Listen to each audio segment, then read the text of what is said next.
role the icon plays in the life of the Eastern Church? The icon is considered equal to the gospel in the Eastern Church. It is integral to the liturgical services that the Eastern Church celebrates. The very existence of iconography is predicated on the Incarnation. The icons are used from the very earliest Christian times. They were used to teach and to connect people with the Word of God.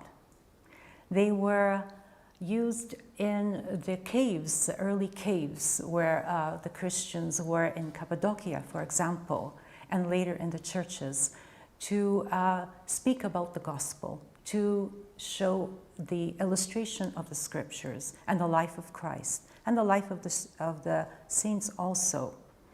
Icons can be both personal and monumental. The personal ones are the icons that we have in our homes that remind us that we are never alone. When we see an icon of a saint in our home, we know that we are with that saint.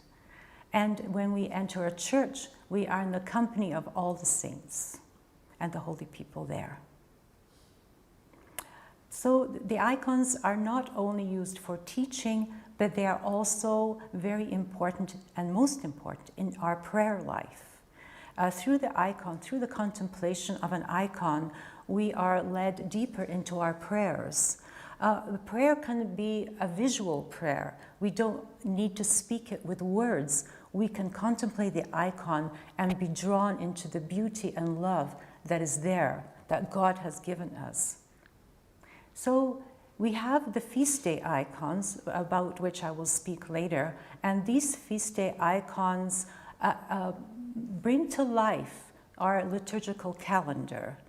And we can see through these feast days icons events, and they take us back to that time. And they're that in-between world where we are living here now, but we are connecting to what has happened before. In that way, the icon is very powerful, because through our eyes, we assimilate the image and the message directly to our mind. So you mentioned that you write an icon. Why do you use the word write as opposed to paint an icon? The icon is written because it is not merely for decoration. The icon has a message, it has something to teach. It is coming to the viewer, to the person contemplating it, to be in communion with them. It does not exist separately from us. It is part of us. We are considered an icon. We are an icon because we are created in God's image.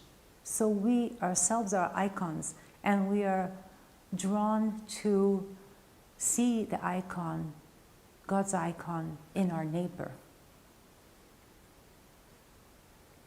And through writing an icon, through contemplating an icon, it can open our eyes, open our minds, so that we can see more deeply and try to understand.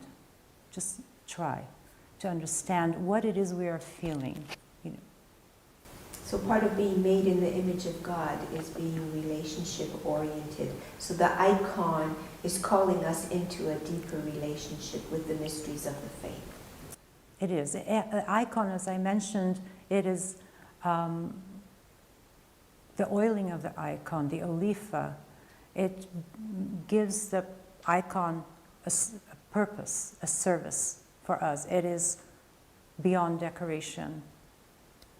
It is like the gospel that we read with our eyes. Therefore, it is written. Very good. So just to close, is there anything else that you would like to add? I'd like to thank you, Lesha, for inviting me to speak about icons and nature, and to invite me to think more deeply about the role of iconography and how it shows the world to us, the material world, and the beauty of of the material world that we need to cherish. That the world, the earth, and all of creation has been cherished for a very long time. Our ancestors cherished the creation that they were given, and we shouldn't do any worse for them, for our children, and for just who we are. We should do better.